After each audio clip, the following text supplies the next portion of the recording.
Welcome to the Village Church Connections. My name is Don Pullen, and I'm here with Jim and Judy Mayer. Jim and Judy head up with the Grief Share ministry that we have here at Shell Point, and we have a new season starting. We do. When does it start? We just finished a series in the fall, and we're starting up again January 12th through April 6th. And it will be in a new location this time, at the Oak Room at the Woodlands Commons. And we'll start at 2 o'clock instead of 2:15 because that fits the bus schedule for the Woodlands. And so we're excited about the prospect of this next series. And remind us again what a Grief Share meeting looks like? There are three components. A DVD that's excellent with lots of clips from different speakers that know a great deal about grief, and people just like us who have lost someone and need to work through it. The second part is a small group that we have talking back the session. And we have probably two groups, depending on our numbers. And then the third part is this, a homework. Grief takes 10 minutes for each day between sessions. Great. Well, I think we have a video clip that we're going to show right now that lets people know about Grief Share and really begins to unfold the kind of series that we have.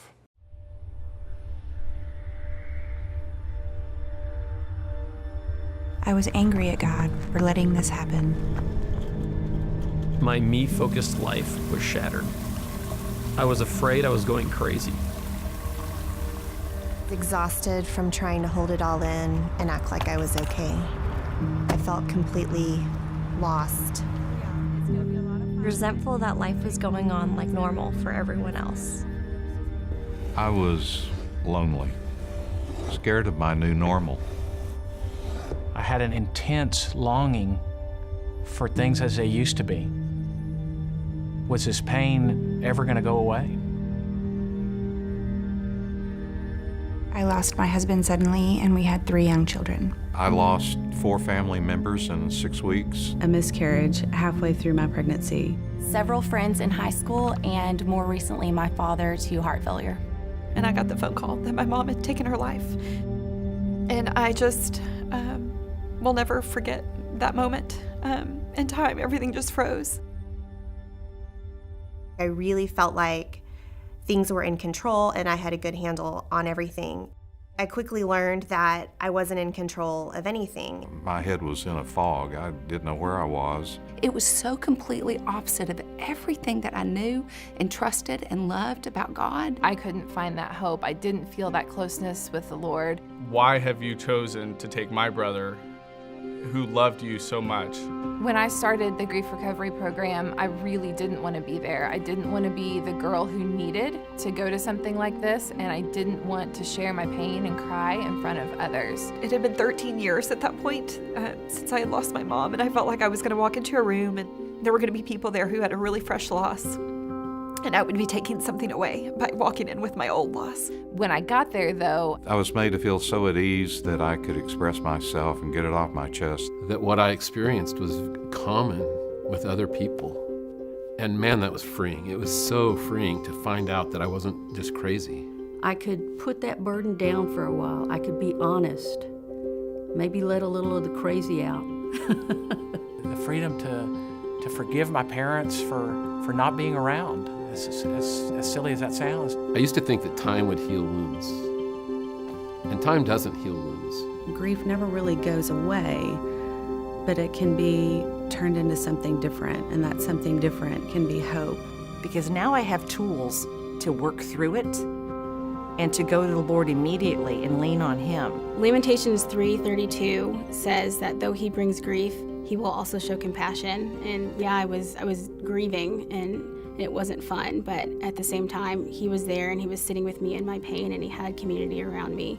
Feelings of loss that bring us together and help us to support each other in ways that bring us outside of our situations to a greater understanding of the bigger picture of what God's trying to do. Jesus tells us there's going to be many troubles in this world, but to take heart I have overcome the world. I can take the next step. I can do the next thing. I was relying on myself, the power of one, instead of relying on the power of the one, that I could find true recovery in. Through grief recovery, I found that it's not so much about death, but it's about life.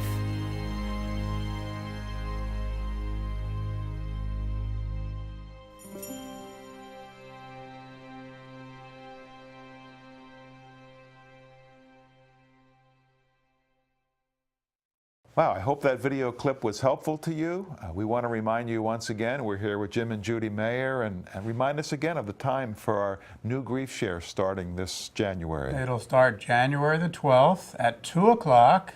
Thursday. That's Thursday, 2 o'clock instead of 2:15, and it will be in the Oak Room now at the Woodlands Commons, right across from the Palm Grill. Great. And so that's open for everyone here. That's a part of Shell Point, and Or even people who are not a part of Shell Point. We Okay. welcome Yeah, we welcome people from outside. Okay, great. And so 2 o'clock, the Oak Room at the Woodlands Commons, January 12th, 13 weeks. Right. Great. Yeah. Thank you for watching the Village Church Connections. We hope if Grief Share is something that would be important to you, that you would make it a point to come out. Have a great day.